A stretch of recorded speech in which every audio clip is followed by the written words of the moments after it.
Je vous remercie d'abord pour venir jusqu'ici et pour m'avoir donné l'occasion de parler des chantiers. Je voudrais d'abord, avec votre permission, avant de parler des chantiers, vous parler de ce que c'est que le ministère des Postes et Télécommunications, chargé de la promotion de nouvelles technologies d'information et de communication. Eh bien, vous savez, je suis ici à la tête de ce département par le décret du chef d'État et j'ai pris fonction ici depuis le 14 avril 2016. Donc, mon constat est que, en ce qui concerne le secteur des télécommunications, il y avait vraiment quand même une pléthore d'opérateurs, 5 pour un pays, la République centrafricaine, avec 5 millions d'habitants. Donc le constat est que, bon, il n'y avait pas de qualité de service aussi en ce qui concerne la téléphonie mobile. L'agence de régulation des télécommunications a aussi des difficultés pour réguler le secteur des télécommunications parce qu'il lui manque aussi certains outils techniques et des hommes aussi. Et fort de ce constat, on a commencé d'abord par faire ce qu'on appelle le mouvement des hommes, mettre les hommes à la place pour nous permettre d'asseoir notre politique en matière des postes et télécommunications. C'est ainsi que le mouvement que j'ai présenté à la haute appréciation de son Excellence, Monsieur le Premier ministre, chef du gouvernement, a reçu son agrément, il a apposé sa signature et ça a été validé par la signature du professeur Faustin Archange Touadéra, président de la République, chef d'État. C'était au mois de novembre 2016. Le personnel requis étant mis en place, il fallait donc voir comment on peut organiser le secteur. Parce que ce secteur, je vous ai dit, il y avait aussi d'opérateurs, mais il fallait organiser tout ce secteur-là. On a commencé d'abord par projeter une loi, c'est-à-dire la loi cadre qui va nous permettre de faire une politique digne de ce nom. Donc la loi a été donc initiée, envoyée donc à la commission des textes, puisque c'est la procédure ici en République centrafricaine, adoptée par cette haute commission, envoyée au Conseil des ministres et envoyée à l'Assemblée nationale. Nous avons donc eu déjà des travaux en plénière avec l'Assemblée nationale et je pense que pour la session prochaine, qui est la session budgétaire qui arrive, ce sera l'une des lois qui seront donc discutées avec les élus de la nation pour être adoptées et envoyées au chef d'État pour sa promulgation. Parce qu'il faut vous dire que les grands chantiers dont vous avez parlé, c'est tout de suite mettre la République centrafricaine au diapason des autres États de la nation, des autres États du continent, de la sous-région, à savoir mettre la fibre optique pour le service des peuples centrafricains. Ça, c'est le grand chantier. Et donc, pour cela, il faut donc avoir des relations de partenariat avec les bailleurs de fonds. Ils nous ont donc dit, comme l'une des conditionnalités, il fallait donc qu'on ait un projet de loi qui garantisse les investisseurs étrangers qui viennent s'établir en République centrafricaine. C'est ainsi que, immédiatement, nous nous sommes penchés sur ce projet de loi dont je viens de vous tracer son essence et qui est en ce moment à l'Assemblée nationale pour son adoption. Une fois, quand cette loi sera promulguée, ça nous donnera donc un cadre, comme je l'ai dit, de garantie pour les investisseurs à venir s'établir en République centrafricaine pour le secteur des télécommunications. Nous avons également, dans ce secteur, invité des partenaires qui sont venus ici, parce que vous savez, la République centrafricaine, c'est un pays qui a son problème. Il y a une crise qui est là, que vous le savez, et ce n'est pas facile que les gens viennent. Mais nous avons pu faire venir beaucoup d'autres investisseurs ici qui s'intéressent à l'heure actuelle au désenclavement numérique de la République centrafricaine. Pour ce fait, pour illustrer, pour que les gens soient au courant, nous avons donc organisé un atelier sur l'économie numérique en octobre 2016, ici, en République centrafricaine, pour intéresser les jeunes en ce qui concerne le secteur de télécommunications, car le secteur numérique, c'est le secteur vraiment des jeunes, c'est là où ils ont l'âge d'innover, et c'est l'âge où ils peuvent vraiment apporter mieux pour la population centrafricaine. Donc nous avons organisé cet atelier en octobre 2016.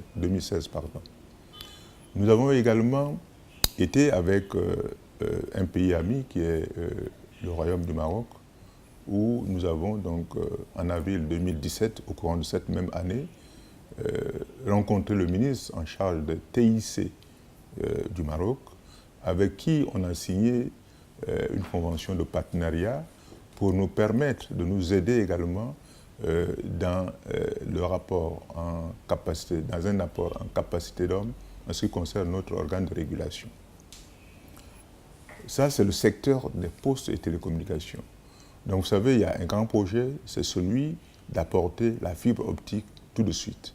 Et la fibre optique, comme vous le savez, nous avons déjà commencé un projet sous-régional avec le Cameroun, le Tchad et la République centrafricaine qui était donc cofinancé par la Banque africaine de développement et la Banque mondiale. Ce projet se voulait donc un projet pilote pour la sous-région et une fois réalisé au niveau de ces 3 pays, ça devait s'étendre aux autres pays de la CEMAC et ainsi de suite à la CEEAC. Malheureusement, avec la crise de 2012, la République centrafricaine n'a pas pu parachever ce projet et donc les études étant faites, nous avons repris au moment où nous avons pris la tête du département avec ce projet, mais en négociant avec ces pays que j'ai précités pour faire ce qu'on appelle les interconnexions. Donc une fois, avec le Cameroun, nous aurons une sortie vers Garamboulaye, Boar Garamboulaye, et vers Gamboula Kinzo, qui est une ville camerounaise. Avec le Tchad, nous aurons une sortie avec Sar et avec Moundou. Avec le Congo, nous aurons donc une sortie avec Mungumba et avec Ouesso. C'est-à-dire qu'avec tous les pays limitrophes, nous devons avoir au moins 2 sorties. Comme vous le savez, la fibre optique, c'est un câble physique qui peut rompre. Et nous ne souhaitons pas, une fois on est rimé sur la fibre optique, qu'une communication se perde. Donc quand ça coupe sur un axe, il y a redondance sur l'autre axe pour qu'il y ait toujours une boucle. Voilà pourquoi, au niveau de chaque pays limitrophe, nous avons prévu 2 sorties. Et au jour d'aujourd'hui, où vous me rencontrez, ce projet a été donc repris sous le guide de son Excellence, le professeur Fossé Archantois, qui était Premier ministre et qui était déjà celui-là qui a lancé le projet fibre optique en 2008. Et donc, il a instruit le ministre que je suis de reprendre ce projet. Et donc, nous sommes là-dessus avec les partenaires comme la Banque mondiale, comme la Banque africaine de développement et l'Union européenne.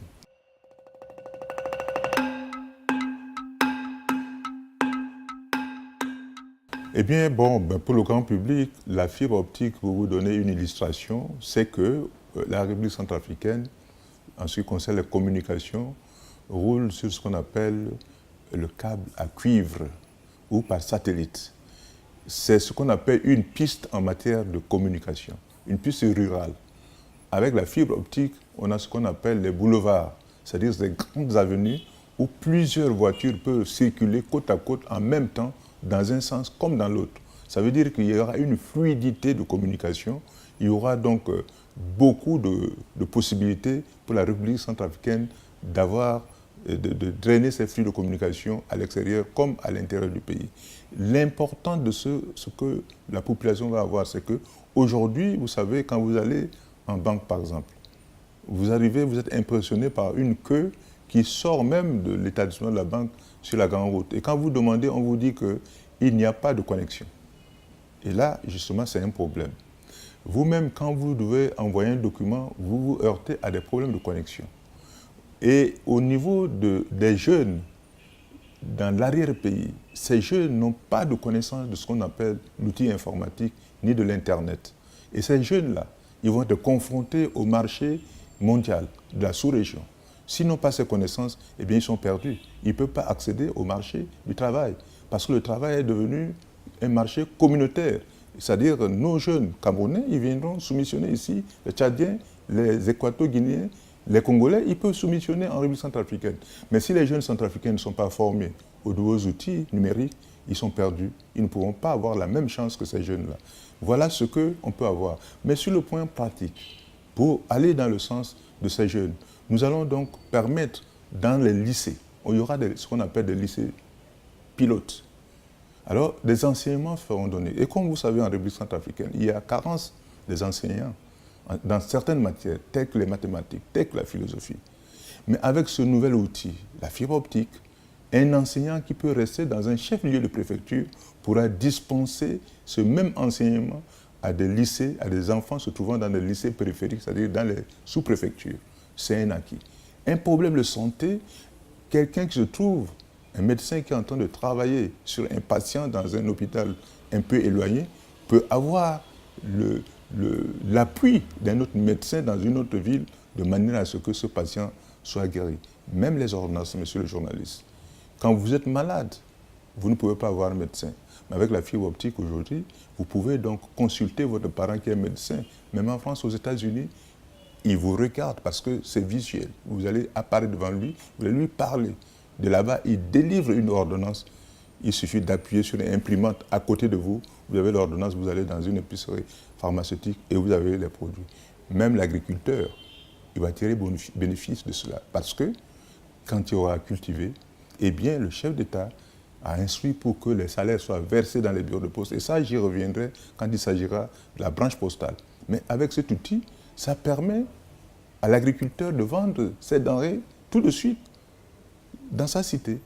Quelqu'un qui quitte Bangui, un commerçant qui quitte Bangui pour aller acheter du manioc, il n'a pas besoin de prendre l'argent trimballé sur lui pour se heurter à des coupeurs de route, mais il va, il laisse l'argent dans un compte bancaire ici, il arrive dans une ville, eh bien, il prend les denrées, il prend le manioc et il délivre un chèque que le producteur de ce manioc-là va tout de suite dans un bureau de poste toucher son argent.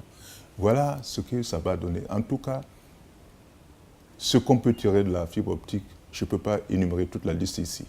Et vous savez, aujourd'hui, quand vous allez dans l'arrière-pays, vous avez tout le monde à téléphone. Jeunes, vieux, moins jeunes, tout le monde. Alors que dans un passé, on disait que l'Afrique n'avait pas de pouvoir d'achat. Aujourd'hui, quand les gens me téléphonent, c'est parce que le téléphone ne marche pas là-bas. Monsieur le ministre, nous n'avons pas de téléphone depuis 1 heure, depuis 2 heures, depuis 3 jours. Il faut y aller. Donc il y a un besoin. Aujourd'hui, les parents ne téléphonent plus pour demander à leurs enfants « envoyez-moi du médicament, envoyez-moi du café, envoyez-moi du savon ». Ils demandent à leurs enfants qui se trouvent à l'intérieur d'une ville urbaine « envoyez-moi un transfert, faites-moi un crédit de téléphone pour me permettre de téléphoner ». Parce que la personne sait qu'au bout, avec ce crédit, il peut avoir du savon, il peut avoir ce café, il peut avoir ce médicament. Voyez-vous, donc la liste est longue, que je ne pourrais pas prendre tout votre temps à énumérer ici. Mais, vous savez, aujourd'hui, nous vivons le monde numérique. Que vous ne le vouliez pas, mais le numérique vient vous toucher chez vous, à la maison. Aujourd'hui, vous allez en banque, on vous donne une carte. Monsieur, vous allez acheter un billet d'avion, on vous met devant un pupitre, vous on dit d'aller vous enregistrer vous-même. Donc, il est temps que nous mettions ces outils-là à la disposition de la population si nous ne voulons pas que la République centrafricaine rate son train de développement numérique.